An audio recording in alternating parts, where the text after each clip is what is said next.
আমরা আজ বাংলাদেশের বর্তমান দায়িত্বে যারা আছেন তাদের কাছে মহাগ্রন্থ আল কোরআনের আহ্বান পৌঁছে দিয়ে বলতে চাই, বাংলাদেশকে যদি যথাযথ সংস্কারের মাধ্যমে তার আসল রোডম্যাপে পরিচালনা করতে হয়, তাহলে মহাগ্রন্থ আল কোরআনের আইন দিয়ে ছাড়া মানুষের তৈরি করা কোনো চিন্তা তন্ত্র মতবাদ দিয়ে পুরনো সংস্কার করা সম্ভব হবে না।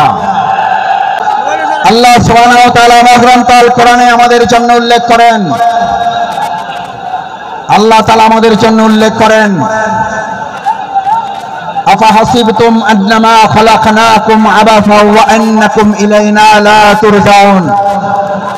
আল্লাহ সুবহানাহু ওয়া তাআলা আমাদেরকে পৃথিবীতে প্রেরণ করে আমাদেরকে স্মরণ করিয়েছেন। তোমরা কি মনে করো যে তোমাদেরকে এমনিতে অর্থহীন ভাবে, টার্গেটলেস, এমলেস, গোল শূন্য, কোন উদ্দেশ্যহীন ভাবে তোমাদেরকে আমি পৃথিবীতে প্রেরণ করেছি?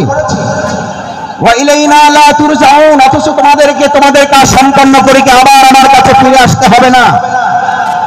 আমাদের সম্মানিত ভাই এবং বোনেরা, আমার পর্দার আড়ালের মা বোনেরা যারা আছেন এখানে আজ যারা উপস্থিত হয়েছি, আমাদেরকে কথা ভালো করে মনে রাখতে হবে। আজ এখানে আমরা যে কোরআনের ভালোবাসা এসেছি, সেই কোরআন আমাদের উপরে তিনটি মৌলিক দায়িত্ব অর্পণ করেছে। এক, আল্লাহ সুবহানাহু ওয়া তাআলা বলেন, আফাহাসিবতুম আন্নামা খালাকনাকুম আবাসা, আমি তোমাদেরকে অর্থহীন ভাবে পৃথিবীতে সৃষ্টি করি নাই, আমি তোমাদেরকে পৃথিবীতে সৃষ্টি করেছি একটা গুরুত্বপূর্ণ উদ্দেশ্য নিয়ে। সেই উদ্দেশ্য সম্পর্কে আল্লাহ তাআলা পরিষ্কার রোডম্যাপ ঘোষণা করেছেন। এখন আমাদের দেশের অর্থনীতি সংস্কারের প্রশ্ন উঠছে, আমাদের দেশের রাজনীতি সংস্কারের প্রশ্ন উঠেছে, পররাষ্ট্রনীতি সংস্কারের প্রশ্ন উঠেছে। আমরা আজ সংস্কারের দায়িত্বে যারা আছেন তাদের কাছে আল্লাহ তাআলার সংস্কারের রোডম্যাপ তুলে দিতে চাই। আল্লাহ তাআলা কোরআনে ঘোষণা করেন, ফাইম্মা ইয়াতিয়ান্নাকুম মিন্নী হুদান, আমি এই পৃথিবীতে মানুষকে প্রেরণ করে তাকে একটা রোডম্যাপ দিয়ে দিয়েছি। এই রোডম্যাপের মধ্যে তার রান্নাঘর থেকে শুরু করে তার সংসদ ভবন পরিচালনার পর্যন্ত সমস্ত বর্ণনা আমি উল্লেখ করে দিয়েছি। সুবহানাল্লাহ।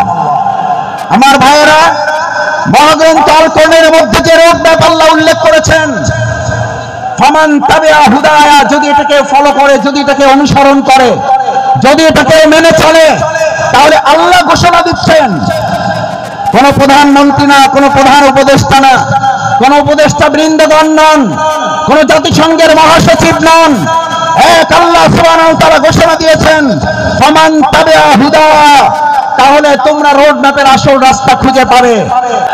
ভাই এবং বন্ধুগণ, আল্লাহ তাআলা বলেন, যদি এটাকে ফলো করো হুদায়া, তাহলে সঠিক পথ পাবে।